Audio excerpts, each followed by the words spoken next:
महक बिश्नोई और आप देख रहे हैं एफएम न्यूज। रुक करते हैं खबरों की ओर। ग्रामश्री और क्राफ्ट रूट्स द्वारा आयोजित हैंडीक्राफ्ट प्रदर्शनी के उद्घाटन कार्यक्रम में उत्तर प्रदेश के मुख्यमंत्री योगी आदित्यनाथ ने शिरकत की। इस दौरान सीएम योगी आदित्यनाथ ने कहा कि पिछले कुछ सालों से एक अंतर देखने को मिला है। पहले हमारे किसी भी त्योहार में चीन में निर्मित सामान भारत के बाजारों में छाए रहते थे, उनकी गुणवत्ता नहीं होती थी। यहाँ तक कि दीपावली के अवसर पर लक्ष्मी गणेश की मूर्ति भी चीन से बनकर आती थी। पिछले कुछ सालों से हमने महिला स्वयंसेवी समूह को प्रोत्साहित किया। देश में प्रधानमंत्री नरेंद्र मोदी के भावनाओं के अनुरूप कार्य प्रारंभ हुआ। आज लोगों ने लोकल सामानों को महत्व देना प्रारंभ किया है। इस मौके पर उत्तर प्रदेश की राज्यपाल आनंदीबेन पटेल भी मौजूद रहीं। तो इसमें से 8, 10, 15 महिलाओं को नरेंद्र भाई ने बुलाया और हमें प्रेरणा दी सब लोगों को कि आप बनाइए संस्था। और मैं ये भी साथ में बता दूं कि ग्रामश्री नाम माननीय प्रधानमंत्री श्री मोदी जी के द्वारा दिया गया था। रजिस्ट्रेशन हुआ, काम का आरंभ हुआ और धीरे धीरे करते करते पाँव पगली जब बच्चा का जन्म होता है, चलता रहता है, गिरता है, दौड़ता है, फिर अपने आप आगे बढ़ता है। इसी तरह संस्था आगे बढ़ती रही। ये बात सही है कि मुझे समय कम मिलने लगा क्योंकि राज्यसभा की सदस्य बनी तो दिल्ली जाना पड़ता था और बाद में मंत्री बने तो लगभग काम ठप हो गया। अनाथ छोटी थी उसी समय, कॉलेज में या तो 12वीं कक्षा में इसमें पढ़ती थी, उनको इसमें इंटरेस्ट था और उसने एक पूरा यूनिट अपने कंधे पर ले लिया। तब से लेकर आज तक, अभी तक वही देखती है। मैं तो आती हूँ, भाषण करती हूँ, चली जाती हूँ। और आप लोग उसको जो सहयोग करते हो, सीखते हो, डिजाइन अलग अलग प्रकार की करते हो और इतनी दूर से आप आते हो और ये जो आपकी प्रोडक्ट देखने के लिए जो महिलाएं, भाई बहनें, युवतियां आती हैं, उसको भी इसी तरह समझाते हो कि जिसकी वजह से उसके मन में भी ये होता है कि अरे ये ऐसा क्राफ्ट है, मतलब पहली बार देखा। हैंडीक्राफ्ट्स के क्षेत्र में जिन्होंने एक परंपरा को और एक विरासत को सजाया है, संवारा है, ऐसे सभी हमारे हस्तशिल्पीगण और उपस्थित बहनों और भाइयों,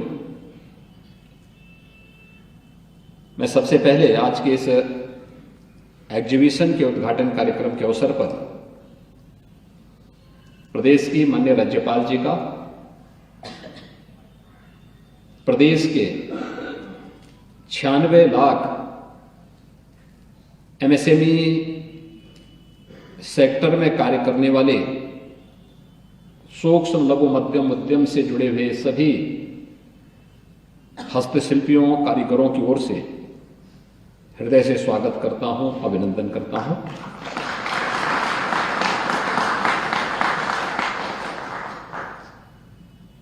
देखने के लिए भले ही एग्जीबिशन हम लोगों को एक संक्षिप्त रूप लग रहा हो, लेकिन यह आदरणीय प्रधानमंत्री जी के वोकल फॉर लोकल और आत्मनिर्भर भारत की आधारशिला और उसकी आत्मा का कार्यक्रम। आगामी 25 जनवरी को प्रधानमंत्री नरेंद्र मोदी के प्रस्तावित बुलंदशहर दौरे को लेकर अंतिम तैयारियां शुरू हो गई हैं। शनिवार को मुख्यमंत्री योगी आदित्यनाथ ने यहां पुलिस शूटिंग रेंज ग्राउंड स्थित पीएम के कार्यालय स्थल का निरीक्षण किया। सीएम ने इस दौरान प्रधानमंत्री द्वारा लोकार्पित और शिलान्यास की जाने वाली परियोजनाओं की समीक्षा करते हुए अधिकारियों को दिशा निर्देश दिए। समीक्षा बैठक के बाद मुख्यमंत्री योगी आदित्यनाथ ने मीडिया को इस संबंध में जानकारी दी।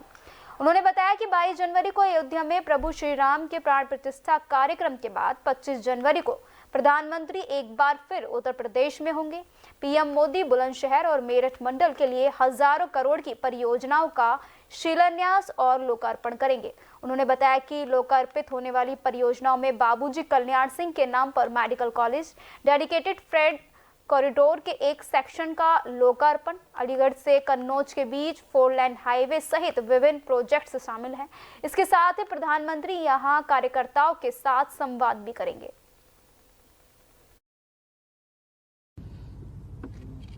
25 जनवरी के प्रस्तावित कार्यक्रम की तैयारी और यहाँ के मान्य जनप्रतिनिधियों, संगठन के पदाधिकारियों और प्रशासन के साथ इस बैठक के सिलसिले में कार्यक्रम स्थल का निरीक्षण करने के लिए यहाँ पर आया हूँ। अभी पिछले दिनों प्रदेश के मुख्य सचिव और प्रदेश के डीजीपी ने भी प्रभारी मंत्री के साथ में इस पूरे क्षेत्र का निरीक्षण किया था। क्योंकि 22 जनवरी के कार्यक्रम की दृष्टि से अयोध्या धाम में रामलला की मूर्ति प्राण प्रतिष्ठा और रामोत्सव के कार्यक्रम की दृष्टि से वहाँ तैयारियां युद्ध स्तर पर चल रही हैं। उसी में से समय निकाल करके आज मुझे यहाँ पर आया हूँ, मैं यहाँ आया हूँ और मुझे प्रसन्नता है कि संगठन, जनप्रतिनिधियों ने मिलकर, प्रशासन ने मिलकर के 25 जनवरी के कार्यक्रम को पूरी भव्यता के साथ आयोजित करने की तैयारी पूरी कर ली। दिल्ली से अयोध्या के लिए 700 किलोमीटर की पैदल यात्रा कर रही शबनम खान बाराबंकी पहुंची। मानवाधिकार कार्यकर्ता शबनम खान तकरीबन 500 किलोमीटर का पैदल सफर पूरा कर चुकी हैं। उन्होंने बताया कि पैदल यात्रा की शुरुआत 3 जनवरी से की थी। शबनम खान 22 जनवरी को अयोध्या में होने जा रहे प्राण प्रतिष्ठा महोत्सव का हिस्सा बनने दिल्ली से रवाना हुई हैं। पैदल यात्रा करने का मकसद बताते हुए उन्होंने कहा कि भगवान श्री राम ने सपने में दर्शन देकर उन्हें बुलाया था। उन्होंने कहा कि वह अपनी पैदल यात्रा से लोगों में संदेश देना चाहती हैं कि जय श्री राम और अल्लाह अकबर कहने से कोई अलग अलग नहीं होता। आपको बता दें कि मानवाधिकार कार्यकर्ता शबनम खान अक्सर टीवी डिबेट में भी दिखती हैं। शबनम खान को महिला अधिकारों का योद्धा के तौर पर माना जाता है। उन्होंने कहा कि उनके सपने में प्रभु श्री राम आए थे। उन्होंने कहा कि जब मंदिर नहीं बना था तब हमने उसके लिए खूब लड़ाइयां लड़ी। अब मंदिर बनकर तैयार हो गया है तो आप अयोध्या नहीं आ रही हैं। सपने में श्री राम के दर्शन होने के बाद दिल्ली से अयोध्या पैदल यात्रा करने का संकल्प लिया और चल पड़ी।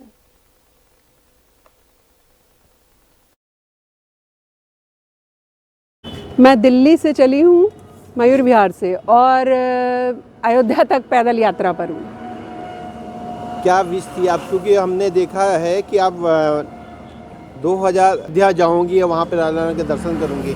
आज पैदल मुझे प्रभु श्री राम ने सपने में दर्शन दिए और कहा कि जब मंदिर नहीं बना था तब आप लड़ती थी, अब मंदिर बन गया, आप नहीं आ रही हैं, आ जाइए, पैदल चली आइए। बस मैंने अपना बैग उठाया और मैं पैदल यात्रा के लिए चल पड़ी हूँ। मैं दिल्ली से चली हूँ, मयूर विहार से, और अयोध्या तक पैदल यात्रा पर हूँ। क्या विश थी आप, क्योंकि हमने देखा है कि आप 2000 अयोध्या जाऊंगी, वहाँ पे राम के दर्शन करूंगी। आज पैदल मुझे प्रभु श्री राम ने सपने में दर्शन दिए और कहा कि जब मंदिर नहीं बना था तब आप लड़ती थी, अब मंदिर बन गया, आप नहीं आ रही हैं, आ जाइए, पैदल चली आइए।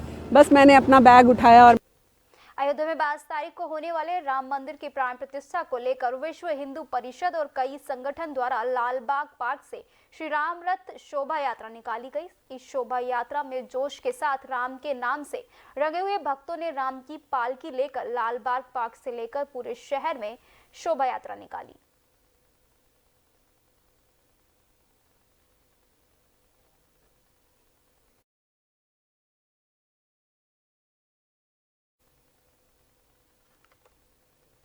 जमीयत हिमायतुल इस्लाम के अध्यक्ष और मुस्लिम स्कॉलर कारी अबरार जमाल को राम मंदिर ट्रस्ट की तरफ से मिला प्राण प्रतिष्ठा समारोह कार्यक्रम का ऑनलाइन न्योता। राम मंदिर प्राण प्रतिष्ठा में शामिल होने का न्योता मिलने पर कारी अबरार जमाल ने राम मंदिर ट्रस्ट का शुक्रिया अदा किया और बधाई दी। राम मंदिर प्राण प्रतिष्ठा कार्यक्रम में शामिल होंगे कारी अबरार जमाल। साथ ही उन्होंने कहा कि राम मंदिर जाने पर अगर कोई मेरा विरोध करता है तो मुझे कोई फर्क नहीं पड़ता। स्मृति ईरानी जब मदीना जा सकती हैं तो मैं क्यों नहीं जा सकता। कारी अबरार जमाल ने बताया कि देश के सिर्फ 4 या 5 मुसलमान को ही श्री राम मंदिर प्राण प्रतिष्ठा समारोह कार्यक्रम का न्योता मिला है, उनमें से वह भी एक हैं। जमीयत जैसे संगठन और ओवैसी जैसे लोग सिर्फ मुसलमानों को भड़काने का काम करते हैं। देश के मुसलमान 22 जनवरी को मस्जिदों में अपने तरीके से दुआ करें और शांति बनाए रखें। जी बिल्कुल जाएंगे। जब स्मृति ईरानी जी मदीना होकर आ सकती हैं तो हम अयोध्या क्यों नहीं जा सकते? क्या परेशानी की बात है? अयोध्या एक धार्मिक जगह है, इसी तरह दारुलूम भी एक धार्मिक जगह है। दारुलूम में तमाम साधु संत आते हैं, हम भी अयोध्या चले जाएं। 22 जनवरी को अयोध्या नगरी में भगवान श्री राम की होने जा रही प्राण प्रतिष्ठा को लेकर उत्तर प्रदेश के सभी जिलों में लोग तरह तरह के कार्यक्रम आयोजित कर रहे हैं, जिसमें बिजनौर में पुरोहित परिवार संघ संस्था द्वारा श्री राम कलश ज्योति यात्रा निकाली गई, जिसका शुभारंभ मोहल्ला खतियान स्थित हरिहर बाबा मंदिर से किया गया। भगवान श्री राम कलश ज्योति यात्रा शहर के मुख्य मार्गों से होते हुए सुरेंद्र नगर स्थित शिव मंदिर पर जाकर समाप्त होगी। पुरोहित परिवार संघ संस्था द्वारा यह यात्रा निकाली गई। श्री राम कलश ज्योति यात्रा का लोगों ने जगह जगह पुष्प वर्षा कर स्वागत किया और इस दौरान यात्रा में महिलाएं, बच्चे, बुजुर्ग, भगवान श्री राम के अनुयायी आदि मौजूद रहे। मेरा नाम विजय राजगौड़ है और हमारे बिजनौर शहर में एक पुरोहित परिवार संघ संस्था है, जिसमें बिजनौर शहर के सभी पुरोहित कार्य से जुड़े हुए सभी व्यक्ति जुड़े हुए। आज पुरोहित परिवार संघ के द्वारा बिजनौर शहर में राम ज्योति कलश यात्रा निकाली जा रही है। इस यात्रा को निकालने का उद्देश्य यह है कि 22 जनवरी को अयोध्या में श्री राम प्रभु के भव्य मंदिर का लोकार्पण हो रहा है, भव्य प्रतिमा का अनावरण होगा। तो इस उपलक्ष्य में आज हमने बिजनौर में ये कलश यात्रा निकाली है। इस कलश यात्रा का आयोजक पुरोहित परिवार संघ है और इसमें बिजनौर शहर के सभी सनातन प्रेमी हमारे साथ शामिल हैं। ये यात्रा मोहल्ला खतियान हरिहर मंदिर से शुरू हुई है और बिजनौर शहर के विभिन्न मार्गों से होती हुई सुरेंद्र नगर आवास विकास मोहल्ला में शिव मंदिर पर जाकर के संपन्न। मेरा नाम विदित है। आज अपनी ये श्री राम मंदिर की शोभा यात्रा पुरोहित समाज के माध्यम से अपना हरिहर मंदिर से प्रारंभ होकर के सुरेंद्र नगर तक इसका समापन होगा और इसमें जो मुख्य उद्देश्य है वो यही है कि जिस प्रकार संपूर्ण विश्व में राममय वातावरण विद्यमान है, उसी प्रकार से बिजनौर नगर में कोई घर, कोई मंदिर, कोई प्रतिष्ठान अपना राममय वातावरण में जो अपना 22 को प्राण प्रतिष्ठा श्री राम मंदिर की होने जा रही है, वो उससे वंचित ना रह सके। हर घर में दीपोत्सव का कार्यक्रम।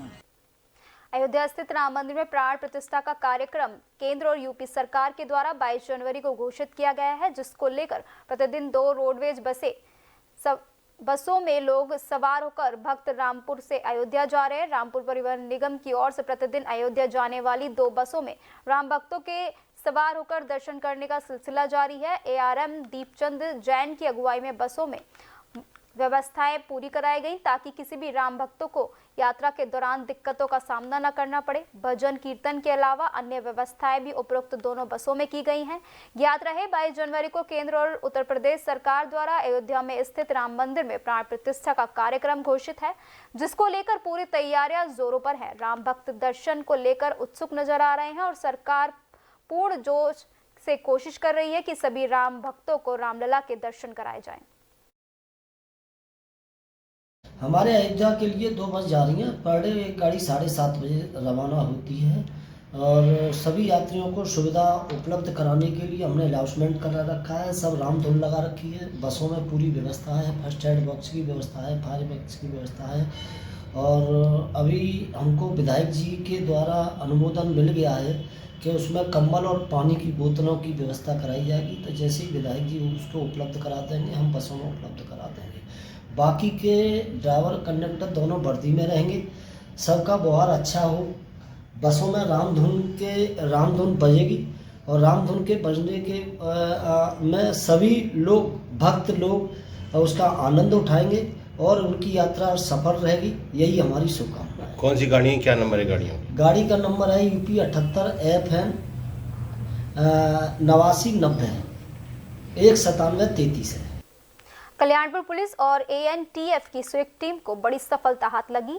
पुलिस टीम ने लगभग 1 किलोग्राम हेरोइन को शातिरों के साथ पकड़ा है। गिरफ्तार कल्याणपुर पुलिस की संयुक्त टीम ने नगर के पास से इन शातिर बदमाशों को पकड़ा है। पकड़े गए आरोपी से पुलिस ने लगभग 7 करोड़ की हेरोइन को जब्त किया। हेरोइन की इंटरनेशनल कीमत 7 करोड़ रुपए बताई जा रही है। आपको बता दें कि फिलहाल पुलिस आरोपियों से गहन पूछताछ कर रही है। विजय ढूल ने प्रेस वार्ता कर इस पूरे घटना का खुलासा किया। जैसा कि आप अवगत है कि कानपुर कमिश्नरेट पुलिस के द्वारा लगातार मादक पदार्थों के अवैध जो उसका व्यापार है और उसकी तस्करी है उसके विरुद्ध प्रभावी कार्रवाई की जा रही है। इसी कार्रवाई के क्रम में पूर्व में जो हमारे द्वारा लोगों को गिरफ्तार किया गया था और जो रिकवरी हुई थी उसके फॉरवर्ड और बैकवर्ड लिंकेज पे काम करते हुए हमें कुछ लाभप्रद जानकारियां मिली थी, जो हम समय समय पर अपने sister agency ANTF anti narcotic task force जो कि प्रदेश स्तर पे एक स्पेशल फोर्स इसी मादक पदार्थों के विरुद्ध कार्रवाई के लिए बनाई गई है, उनके साथ हम। खबर कानपुर से है, जहां पर द ग्रेट खली कानपुर पहुंचे। बताते चले कि खली ने रामलला मंदिर में दर्शन किए और रामलला मंदिर से निकाली जा रही भगवान श्री राम की भव्य शोभा यात्रा में शामिल हुए। वहीं हजारों की संख्या में राम भक्त मौजूद रहे। वहीं यात्रा में प्रशासन ने सुरक्षा के कड़े इंतजाम किए। द ग्रेट खली को देखने के लिए लोगों का सैलाब उमड़ पड़ा। खली ने मीडिया से बातचीत में बताया और कहा कि वे जल्द ही रामलला के दर्शन के लिए अयोध्या जाएंगे। पहली बार कानपुर पे आया हूँ और स्पेशली सीता और राम जी के मंदिर पे आए और बहुत अच्छा लग रहा है। और उसका जो पूरा श्रेय जाता है वो जाता है रमेश जी को, जिन्होंने हमारे से कॉन्टेक्ट किया। उन्होंने बताया कि ऐसे राम यात्रा निकाल रहे हैं हम और आप जरूर आइए। तो मैं सारे अपने काम छोड़कर यहाँ पर आया हूँ। मिर्जापुर में औद्योगिक विकास, निर्यात प्रोत्साहन, निवेश प्रोत्साहन विभाग मंत्री नंदगोपाल नंदी का कार्यक्रम रहा। उन्होंने मिर्जापुर जनपद के मंदिरों में सफाई व्यवस्था और पूजा अर्चना की। आपको बता दें कि इस दौरान कार्यकर्ताओं के साथ उन्होंने बैठक भी की। मां विंध्यवासिनी के दर्शन के बाद पत्रकारों से वार्ता की और कहा कि प्रभु श्री राम के प्राण प्रतिष्ठा के अवसर पर पूरा देश प्रदेश राममय हो गया है। सनातन धर्म को मानने वाले पूरी दुनिया में भगवान राम कीर्तन भजन में डूबे हैं। हर जगह पर 2-4 मंदिर हैं और उसके आसपास के लोग भजन कीर्तन और साफ सफाई कर रहे हैं। पूरी दुनिया में सनातन धर्म को मानने वाले लोग आज गदगद मंदिर के प्रति जो आस्था लोगों में जगी है, लोग अपने घरों को सजा रहे हैं, लाइटिंग कर रहे हैं, दीपक जला रहे हैं, प्रसाद और भंडारे की व्यवस्था हो रही है। देश प्रदेश में जो डबल इंजन की सरकार ने कार्य किया है, लोग उससे काफी खुश नजर आ रहे हैं। 3 मंदिरों में साफ सफाई और दर्शन पूजा के लिए आए हैं और कार्यकर्ताओं के साथ मीटिंग। और आज आप देख रहे हैं पूरी दुनिया राम में है। सनातन धर्म को मानने वाले पूरी दुनिया में लोग भगवान राम के कीर्तन भजन में डूबे हैं और सबको अयोध्या आने की होड़ लगी है। और जो सबसे बड़ी बात है कि स्वतः स्फूर्ति भाव से हर गांव गली मोहल्ले में 2-2, 4-4 मंदिर है। उस मंदिर की कमेटियां बन गई हैं और अगल बगल के लोग खुद ही भंडारा कर रहे हैं, पूजन कर रहे हैं, साफ सफाई कर रहे हैं। मेरी उम्र 48 साल हो गई, मैंने आज तक ऐसा जन आंदोलन जैसा नहीं देखा। 3 मंदिरों में साफ सफाई और दर्शन पूजा के लिए आए हैं और कार्यकर्ताओं के साथ मीटिंग। और आज आप देख रहे हैं पूरी दुनिया राम में है। सनातन धर्म को मानने वाले पूरी दुनिया में लोग। मिर्जापुर की पुलिस का एक वीडियो सोशल मीडिया पर तेजी से वायरल हो रहा है। इस वीडियो में देखा जा सकता है कि पुलिस एक ई-रिक्शा का शीशा लाठी से तोड़ते हुए नजर आ रही है। साथ ही रिक्शा चालक को खींचकर बाहर निकालने की कोशिश कर रही है। बताया जा रहा है ये वीडियो कटरा कोतवाली क्षेत्र के शीतला मंदिर तिराहे का है, जहां पर ई-रिक्शा चालक सवारी उतरकर मोड़ रहा था। इस दौरान बाइक सवार 112 नंबर की पुलिस ई-रिक्शा को मोड़ते समय टक्कर हो गई। ई-रिक्शा बाइक की टक्कर होने से नाराज बाइक सवार पुलिस बाइक से उतरकर हाथ में लाठी लेकर ताबड़तोड़ ई-रिक्शा के शीशे पर वार करता गया, जिससे ई-रिक्शा का शीशा पूरी तरह से टूटकर चकनाचूर हो गया। इससे भी मन नहीं भरा तो पुलिस वाले ने चला रहे ई-रिक्शा चालक को लाठी से पीट कर बाहर निकालने की कोशिश की। वहीं ई-रिक्शा चालकों की मांग है कि पुलिस वाले के खिलाफ कार्रवाई की जाए और हमारे नुकसान की भरपाई की जाए। वहीं इस पूरे मामले में पुलिस अधीक्षक अभिनंदन ने वायरल वीडियो को संज्ञान में लेकर सिपाही राजेश राम को निलंबित करते हुए विभागीय जांच का आदेश दिया है।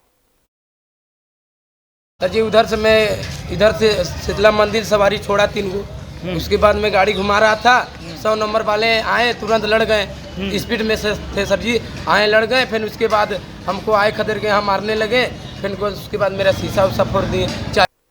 बांदा में गैर शैक्षणिक कार्यों में ड्यूटी लगाए जाने से शिक्षकों में खासा आक्रोश है। जहां आज का दिन शिक्षकों ने ब्लैक डे के रूप में मनाया और संचालित स्कूलों के शिक्षकों ने जमकर विरोध किया, जिसके बाद बेसिक शिक्षा अधिकारी को ज्ञापन भी सौंपा है, जिसमें शिक्षकों ने ज्ञापन के जरिए मांग की है कि गरिमा के विपरीत शिक्षकों से काम नहीं लिया जाए। वहीं शिक्षकों ने अपने ज्ञापन के जरिए बीएसए को बताया है कि अभी हाल ही में सामूहिक विवाह कार्यक्रम के दौरान शिक्षक और शिक्षकों की ड्यूटी पर स्वागत करने के साथ मंडप के लिए ड्यूटी लगाई गई थी, जो कि शिक्षक के गरिमा के विपरीत है, जिससे शिक्षक अपने आप को अपमानित महसूस करते हैं, क्योंकि शिक्षक समाज की दिशा और दशा को तैयार करने में बच्चों के भविष्य को बनाने का काम करता है।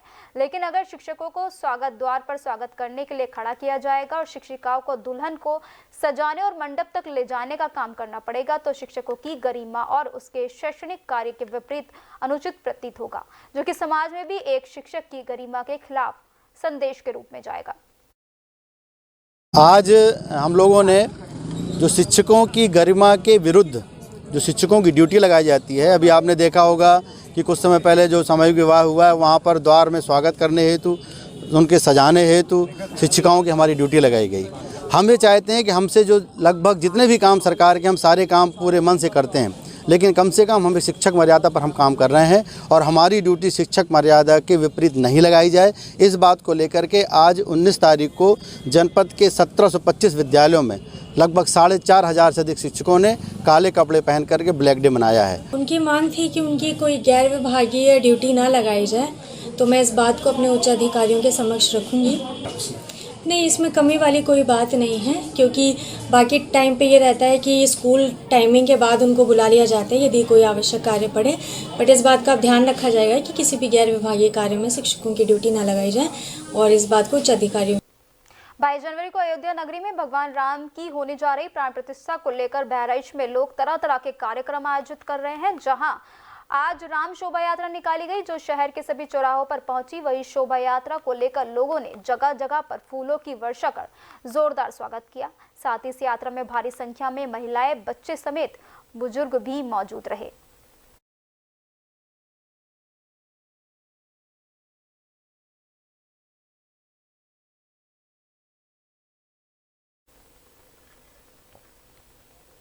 बिजनौर के थाना हीमपुर दीपा क्षेत्र में घर में सो रहा व्यक्ति पर गुलदार ने हमला कर दिया और अपना शिकार बनाया। वही घटना से इलाके में सनसनी फैल गई। ग्रामीणों में दहशत का माहौल है। गुलदार बिजनौर में अब तक 21 लोगों को अपना शिकार बना चुका है।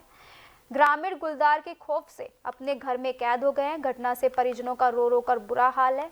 मौके पर पहुंची वन विभाग की टीम जांच पड़ताल में जुटी है। दरअसल आपको बता दें, जनपद बिजनौर में इन दिनों हर तरफ गुलदार का खौफ फैला हुआ है। आदमखोर गुलदार अब तक बिजनौर में 21 लोगों को अपना शिकार भी बना चुका है, जिसमें चांदपुर वन रेंज के थाना हीमपुर दीपा क्षेत्र के गांव जलालपुर हसन निवासी चंद्र प्रकाश 65 वर्षीय अपने घर में सो रहा था, जिसमें गुलदार ने सोते समय चंद्र प्रकाश पर जानलेवा हमला कर दिया और उसे अपना शिकार बना लिया। सुबह उठकर परिजनों ने चंद्र प्रकाश को देखा तो उनके होश उड़ गए। गुलदार की घटना से इलाके में सनसनी फैली है और परिजनों का रो रो कर बुरा हाल है। फिलहाल घटनास्थल पहुंची वन विभाग की टीम मामले की जांच पड़ताल में जुटी हुई है। चंद्र प्रकाश के शव को पोस्टमार्टम के लिए भिजवा दिया गया है। तो वहीं लोग गुलदार के खौफ से अपने घरों में कैद हो गए हैं और खेतों पर जाने से भी कतरा रहे हैं।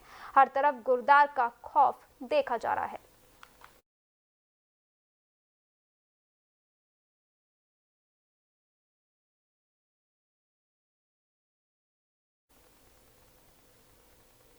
फिलहाल खबरों के सिलसिले में मेरे साथ इतना ही। तमाम बड़ी खबरों के लिए आप देखते रहिए FM न्यूज़।